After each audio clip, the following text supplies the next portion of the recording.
program is brought to you by Honorable Alfredo Pido Garbin Jr., Congressman Ako Bicol Party List, Engineer Glenn Casulia, Go Casulia, Katuwang Kan Masa, Mr. Lau Beltran, Tabang Hali sa Puso, Alan Ranyola, former City Councilor, PCL President, Board Member, Province of Albay, GL5, Aluminum and Steel Fabrication. GL5 is located at Purok 3, San Roque, Santo Domingo, Albay, with cell phone number 0918-6870-875 or 0997-6112-686. AC Car Wash and Auto Accessories, located at Purok 3, San Roque, Santo Domingo, Albay, owned and managed by Mr. Gerald L. Cinco. Ako Bicol Party List. Katabang na, kasurog pa. Magkaburunyo, Bicol. Magkasararo, Bicol. Magtabang sa kapwa, anmawot. Daing pa ibabaw, daing pa irarong. Kapos kita maguswag, ikurahaw ta. Ako Bicol! Ako Bicol Party List. Katabang na, kasurog pa. Alan Ranyola, siya ay may pusong makatao. Alan Ranyola, lahat ay kanyang kaibigan. May pagmamahal siya sa bayan.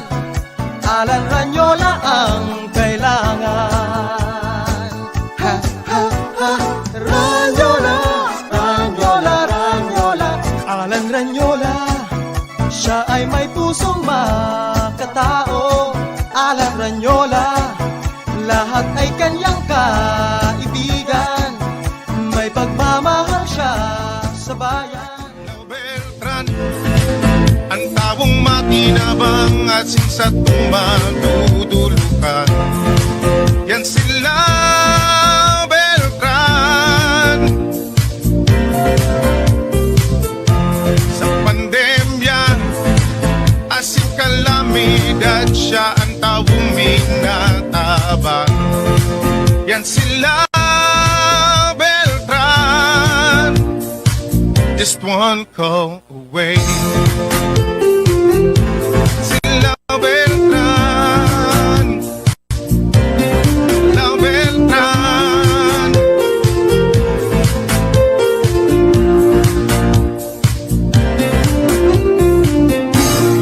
O sa mga oras din pangangaipo, siya makakatabang sa indo. Handang tumamay sa mga problema mo. Marhay na amigo, totoong tao, one call away lang sa indo. Sila Beltran, ang tawong matinabang, asin tawong madudulukan. Yan sila Beltran, just one call away. We would like to thank the following: Gibros Construction and Supply, owned and managed by Engineer Ron Rosal, Honorable Vince Baltasar III, City Councilor Legazpi City, Honorable Cap Michael Minia, Barangay Chairman Bunga Legazpi City, Honorable Renato Cap Ato Valladolid, Barangay Chairman Taysan Legazpi City, Honorable Alex C., City Councilor Legazpi City, Miss Marites Maniago, PIO, DPWH, Albay, 1st District Engineering Office, FOG, Food on the Go. For orders, contact Distoni Kiliste. Food on the Go, available on your favorite leisure spot, tea spot, coffee, tea, and snacks. For orders and delivery, visit www.facebook.com/teaspot.albay. Sa Teaspot, garantisadong freshly brewed tea on the spot. This is the source of news and information that matters to you. This is Bicol Net TV. Kasunod ka Bicolano Worldwide.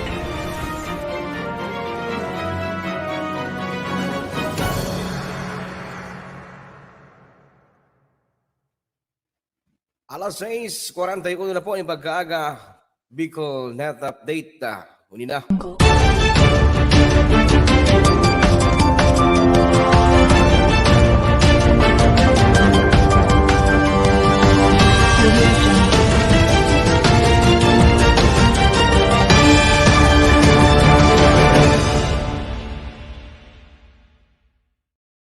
Guys, 42.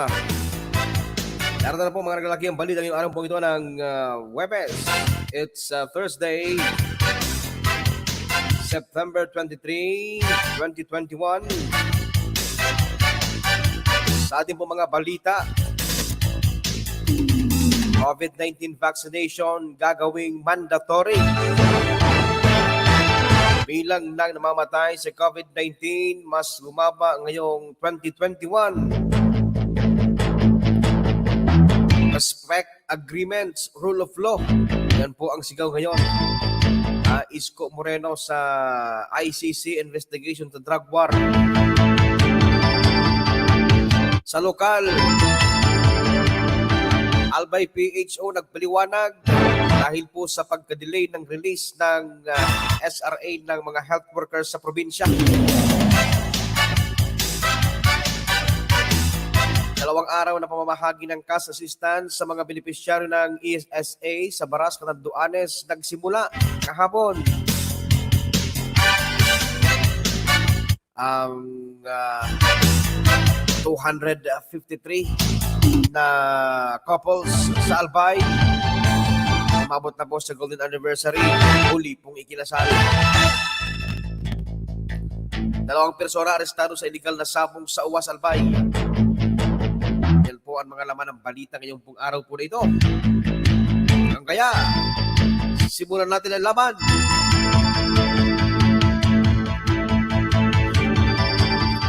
Sa oras na alas 6:43, isinusuling ni Lone District San Jose ng San Juan del Monte City, Bulacan na si Congresswoman Floreda Robes na gawing mandatory ang magbabakuna sa laban sa COVID-19 sa lahat ng mga Pilipino sa bansa. Sa ilalim ng panukala ay may mandato itong bakunahan ang lahat ng mga Pilipino at mga residente ng Pilipinas na kwalipikadong makatanggap ng COVID vaccine. Ang mga tatangging magpabakuna ay magkukulong ng 30 araw at magmulta ng 10,000 pesos. Alinsunod sa House Bill number 10249, ang lahat ng gastusin sa bakuna ay sasagutin ng gobyerno habang ang mga pribadong kumpanya ay maaaring bumili ng bakuna para sa kanilang mga empleyado basta't ibibigay lamang ito ng libre. Hindi sa clown ng panukala ni Robles ang mga taong may ibang paniniwala sa reliyon at maging ang mga kondisyong medikal na makakasama ang magbabakuna kung walang sertifikasyon ng mga doktor. Sinabi ni Robles na paulit-ulit ang deklarasyon ng World Health Organization na ang bakuna ang isa sa pinaka-epektibong paraan upang maproteksyonan ang mamamayan laban sa COVID-19.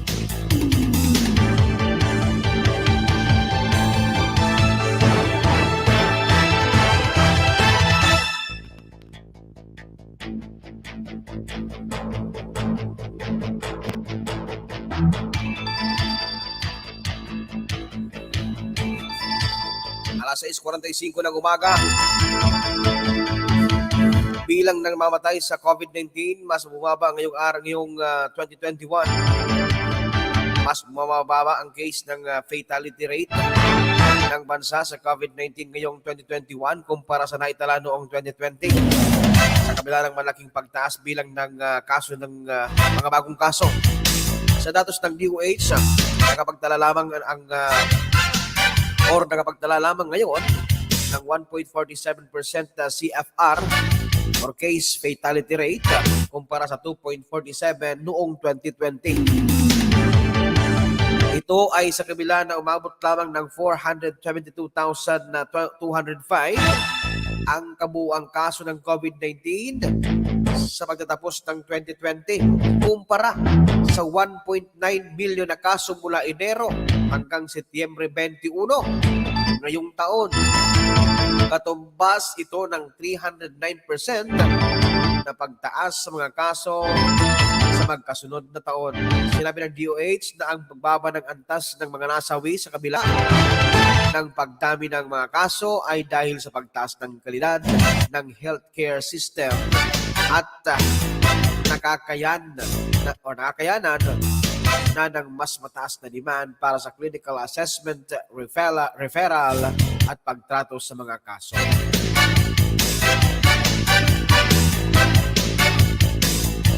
Alas 6:47, patuloy naman daw kakikilalanin at makipag-ugnayan si Francisco Esco Moreno Dumagoso sa International Criminal Court or ICC na nakatakdang magsagawa ng full probe laban sa pamumuno ni Pangulong Rodrigo Duterte. Tinanong kasi ng media si Dumagoso na tatakbo sa pagkapresidente sa 2022 kung magkikipagtulungan sa investigasyon ng ICC kaugnay ng posibleng crime against humanity ni Digong dahil sa human rights situation ng Pinas. Ito po ang sagot, mga kaibigan, ni Isko Moreno Dumagoso. Yung ICC naman rule of law will be observed. Any John Doe's and Mary, Juan de la Cruz and Pedro can afford justice, a fair opportunity, fair chance to obey laws that protects every citizen at the same manner. Ani Dumagoso sa kanyang proklamasyon ng kandidatura kasama ang Vice Presidential tandem na si Dr. Willie Ong. Miyerkules po.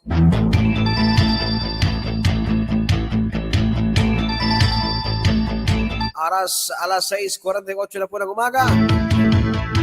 Sa ating pong balitang lokal, maaaring may release na ngayong linggo ang special risk allowance ng nasa 81 eligible health workers na direktang nagsiservisyo sa COVID-19 patients sa lalawigan ng Albay. Ito ang kinumpirma ni Ryan Altavano ng Provincial Health Office base sa committee report ng Committee on Health sa Sangguniang Panlalawigan. Para ito sa SRA mula December 16, 2020 hanggang June 30, 2021, kung saan downloaded na umano ang pondo sa Provincial Government of Albay mula sa Department of Health. Naiproseso na rin sa payroll nito ang nakatakdang i-release ng Provincial Treasurer's Office ngayong linggo. Kaugnay nito ay nagpaliwanag naman si Altabano sa committee kung bakit natagalan ang pag-release ng SRA. Anya, nagkaroon ng pagripaso sa guidelines ng DOH kung saan maliban sa mga doktor, nurse at midwife, isinama na rin sa mga magbibigyan nito ang mga radiologist, driver ng ambulansya, at mga individual na nakatoka sa disinfection at sanitation na may direktang kaugnayan sa COVID-19. Ito anya ang nilalaman ng panibagong MOA ng DOH sa CHD at ng PGA sa ngayon kung saan ang SRA claims mula December 20, 2020 hanggang June 30, 2021 ay para naman sa karagdagang eligible health workers na nabanggit. Kaugnay nito, ang pondo ay umabot sa 1.148 or 1,148,000 na pondo po para sa SRA ang na-download sa provincial government noong June 24, 2021 at karagdagang 426,118 nitong August 10, 2021.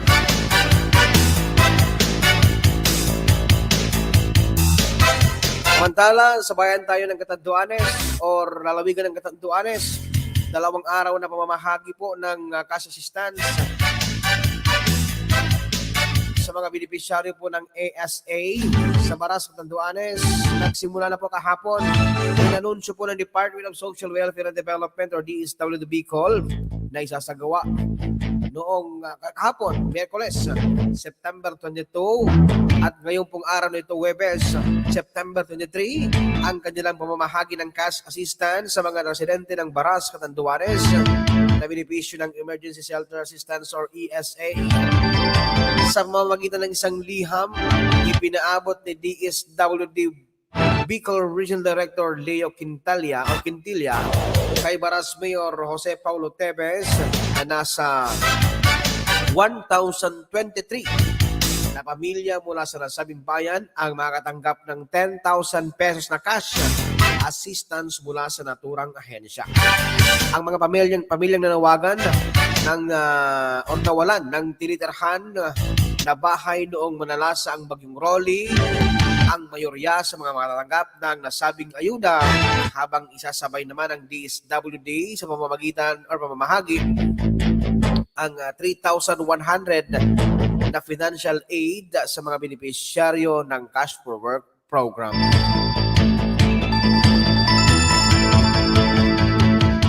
Alas 6:52, nakatakda isagawa ang wedding ceremony para sa mga couple na umaabot na 50 taon ng kanilang pagsasama o golden anniversary sa lalawigan ng Albay. Ito ang inihayag ni Board Member Glenda Bungao, Chairman ng Committee ng Women, Family and Children ng Sangguniang Panlalawigan ng Albay.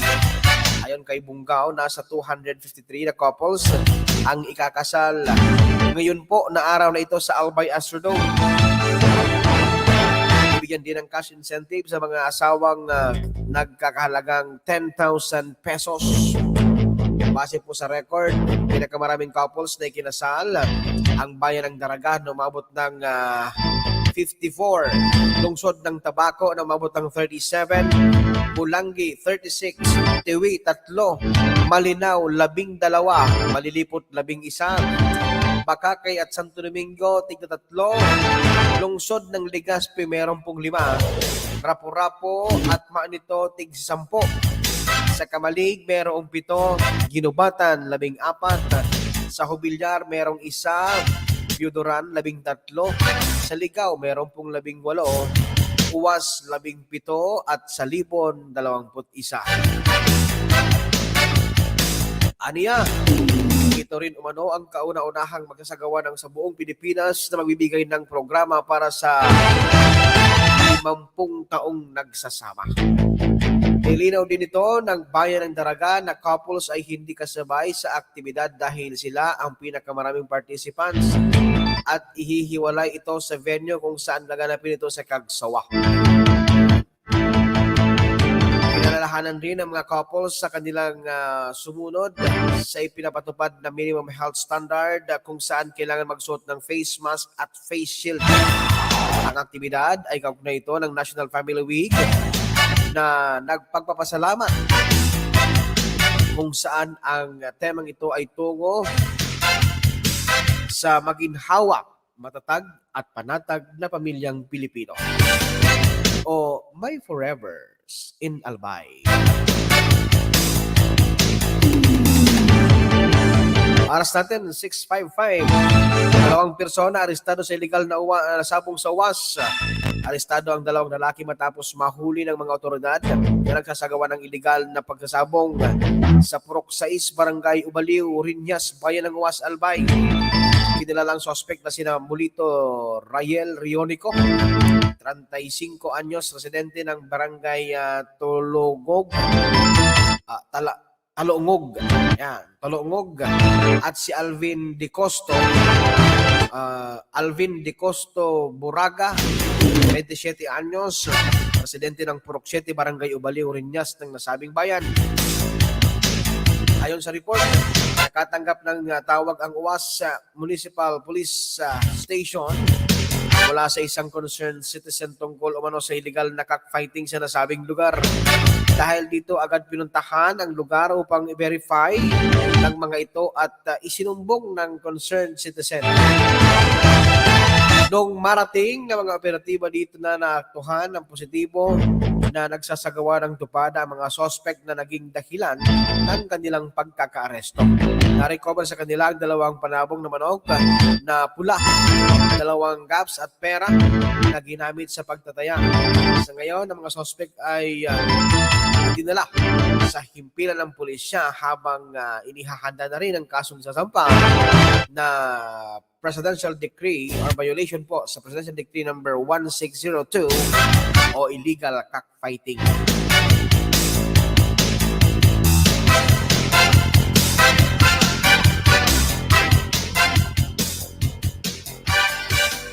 Oras natin 6:56 in the morning.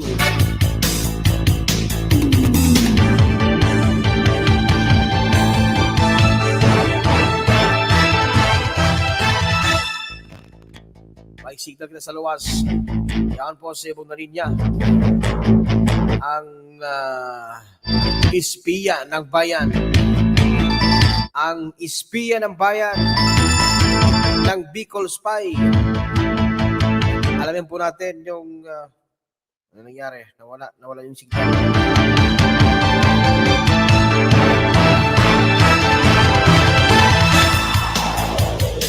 Wala tayong signal eh.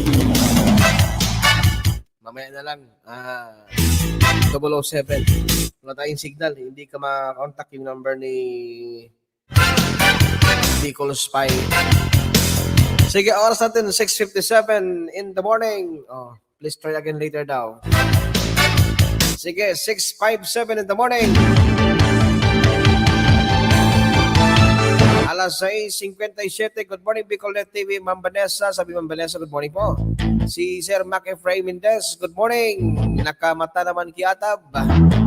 Si Ma'am Mitch, hello po, good morning. Bicolnet TV, Ma'am Mitch Rahum Muhar. Ma'am Vanessa, good morning. Si Ma'am Lenny Alba, good morning po. Si Ma'am Genevieve Castuera, good morning. Po Bicolnet TV watching from Humapon. Sa mga taga-barangay Humapon, good morning po. Bing, good morning Bing. Bing Eduarte, salamat sa pagantabay. Ma'am Vanessa Silencio Diaz, good morning. Ma'am Jovi Raisa Orido, good morning. Sige po, oras natin, 6:58 in the morning. Clinical trials po ng virgin coconut oil. Alamin natin kung ano ang resulta nito ng clinical trials ng virgin coconut oil. Alamin natin ang balita. Nasa kabilang linya mga kaibigan. Walang iba, ang espiya ng bayan 007 sa kanyang report. Hoy! Action! Report!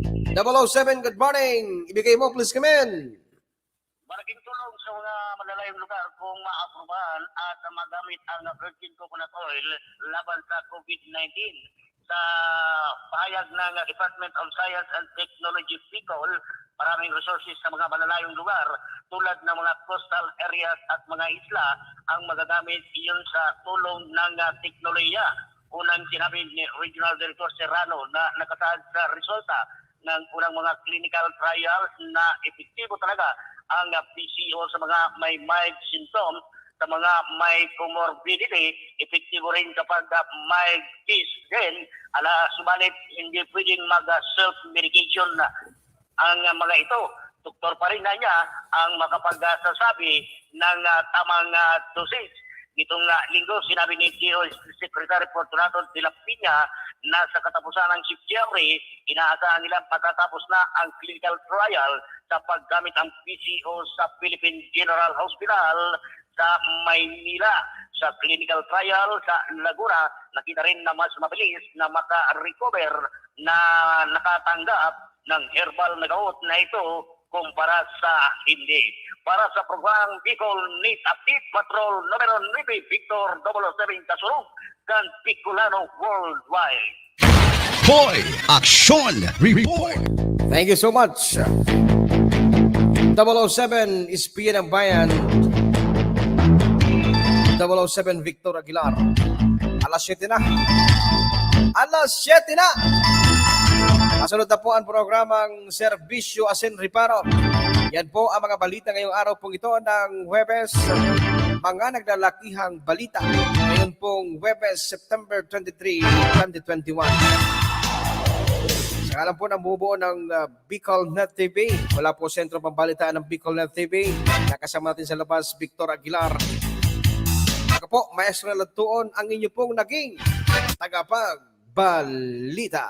This program is brought to you by Honorable Alfredo Pidot Garbin Jr., Congressman, Ako Bicol Party List, Engineer Glenn Casulia, Go Casulia, Katuwang Kanmasa, Mr. Lau Beltran, Tabang, Hali sa Puso, Alan Ranyola, former City Councilor, PCL President, Board Member, Province of Albay, GL5, Aluminum and Steel Fabrication. GL5 is located at Purok 3, San Roque, Santo Domingo, Albay, with cell phone number 0918-6870-875 or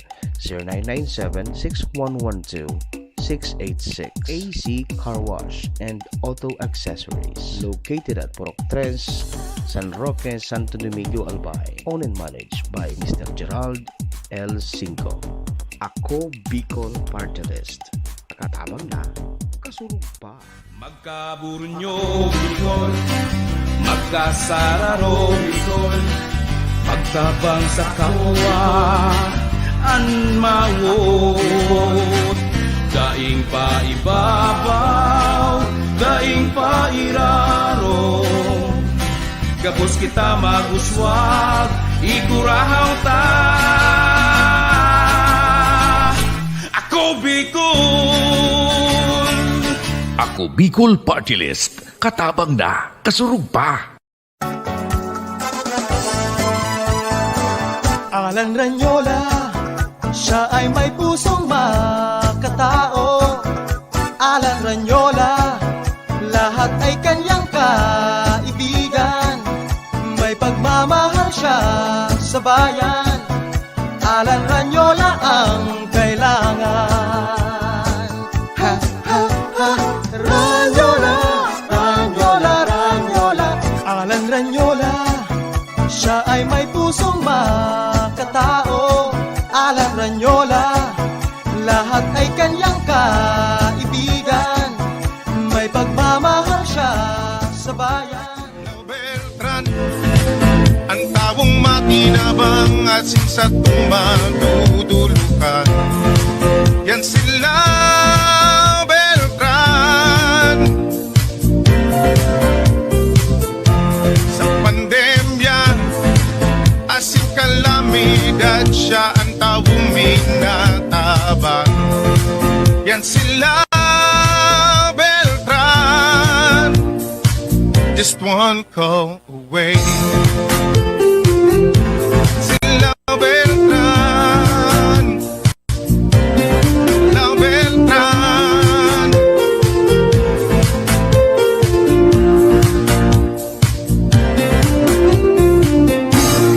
Oh, sa mga oras din pangangaibo,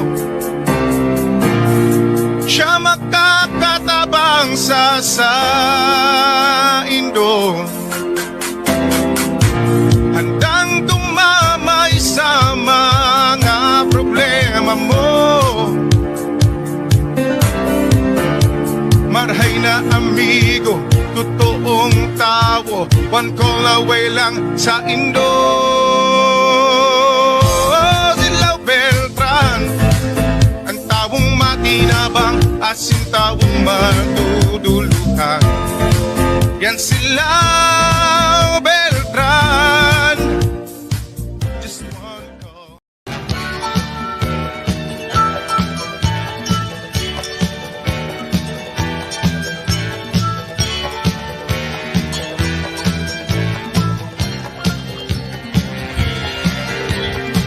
Ligas penyo, uyan na, sarong tunay na servidor. Pati na bang sa kapwa, katuwang siya kan masa. Siya ang tunay na ihemplo, patibay na inhinyero. Marhay na amigo, makatawo, sa puso ang serbisyo, bigas penyo, makadiyos sisin mahigos, mabuot simpleng tawo. Glen, glen, glen, katuwang sa kanwasa, glen, glen, glen, kasulyan na kita, glen, glen, glen, padama niya ang masa, glen, glen, glen, glen, katuwang sa kanwasa, glen, glen, glen, kasulyan na kita, glen, glen, glen, padama niya ang masa, glen.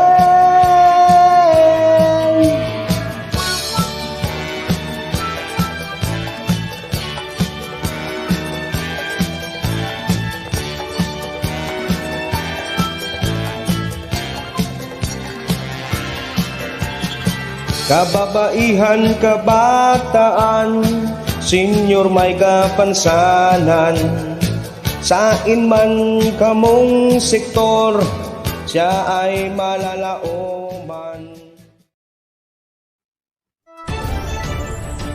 This is the source of news and information that matters to you. This is Bicol Net TV. Kasunod kang Bicolano World